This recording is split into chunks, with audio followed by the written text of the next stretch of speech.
Peace and welcome. What a wonderful every member canvas season it's been over these last several months.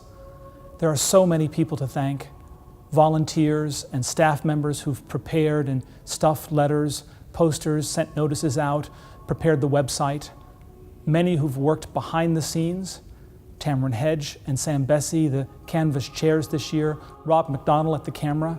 Perhaps most of all, we have the 4 parishioners who stepped forward to volunteer stories. We have them to thank the most for sharing their lives with us, for sharing their very intimate experiences of Christ among us here at Christ Church. Lawrence and Mary, Walker and David. In some ways, their stories are outgrowths of what we experience every Sunday in the liturgy.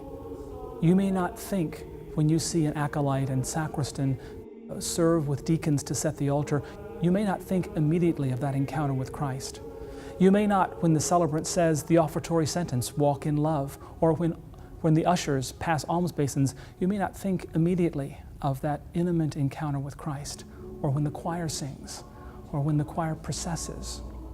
But these are moments that highlight for us the movement of God among us. And if you didn't think of it there in the liturgy, then you saw it come to life in the lives of those who spoke in those 4 video clips. Walk in love as Christ loved us. That is the call to give this year, the call to sacrifice, the call, if it may be, to suffer in the knowledge that joy and love will come in the morning, that joy and love and a sense of belonging will come as a result of your gift.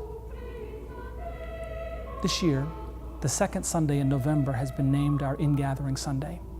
And that day we ask every household, every member and friend of Christ Church to bring their pledge card or their card of notice indicating that they've already pledged and turned their pledge card in, to bring that with them and to place it in the alms basins as they're passed, so that collectively we will present to God the sum of our promise, the sum of our collective offering for the coming year, our commitment to ministry in this place. I pray that you'll be there that day, you and members of your household, and that you'll bring with you your card of notice or your pledge card, and so stake a claim for life at Christ Church. Walk in love as Christ loved us and gave himself for us, an offering and sacrifice to God.